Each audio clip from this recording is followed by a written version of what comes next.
જય સનાચર છે ને કાયાથી હું બીજાને સુખ દુઃખ કરી શકું, વાણીથી કરી શકું, મનથી કરી શકું અને શસ્ત્રથી. 4 લીધા ભાઈ જય સનાચારમાં ટીકામાં છે. કાયાથી બીજાને કરી શકું સુખ દુઃખ એ પણ મિથ્યાદ ભાવ છે. વાણીથી સુખ દુઃખ આપી શકો એ મિથ્યાદ ભાવ, મનથી આપી શકું એ મિથ્યાદ ભાવ, અને શસ્ત્રથી હું કાપી શકું બીજાને એ પણ મિથ્યાદ ભાવ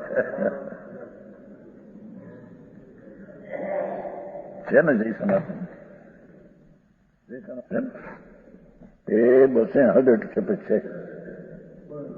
267 છે ને એના પછી છે. હા 281 80 81 82 83 84.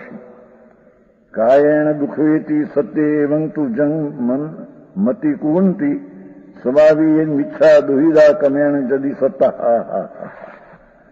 હું કાયા વળી બીજાને દુઃખ આપી શકું છું એવું જે માનવું એ મિથ્યા છે. દુહિદા કમેણ એના કર્મને લઈને દુઃખી છે, હું દુઃખી કરું છું મિથ્યા ભાવ છે. એમ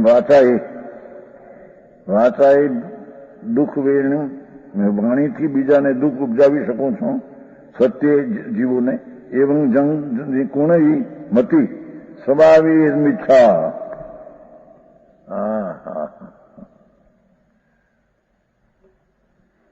એમ મનસાએ દુઃખ એમી, મન વળી હું બીજાને દુઃખ ઉપજાવું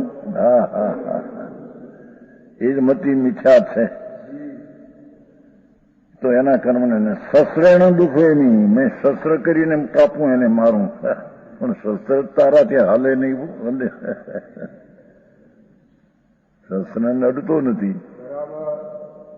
દરેક પોતાના ગુણ પર્યાયને ચૂંબે છે, અડે છે. ત્રીજી ગાથા સમયસાર.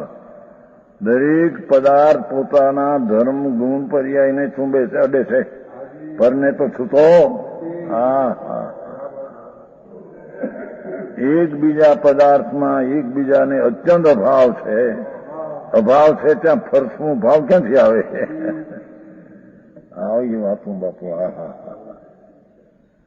સમજાણું કાંઈ?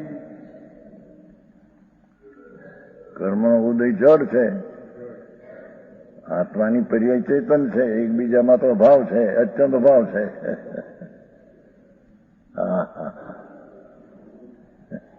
વિકાર પોતાથી થાય છે ત્યારે એને નિમિત્ત કહેવામાં આવે છે. વિકાર કર્મને લઈને વિકાર થાય છે, બિલકુલ મિથ્યા દૃષ્ટિ છે. એને દ્રવ્યના સ્વતંત્ર પર્યાયની ખબર નથી. એમાં એક શસ્ત્ર છે ને, પછી બધું લીધું છે. એ કાર્ય ચોથી ગાથા.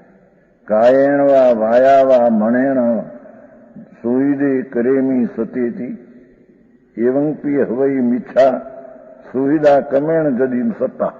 એના કર્મને લઈને સુખના સંયોગ એને છતાં હું એને આપું છું મિથ્યા દ્રષ્ટિ છે.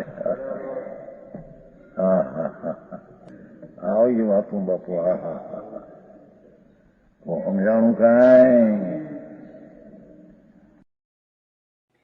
તથાપિ કહાનવાણીના અંકાયે મૂલ્યના કદી.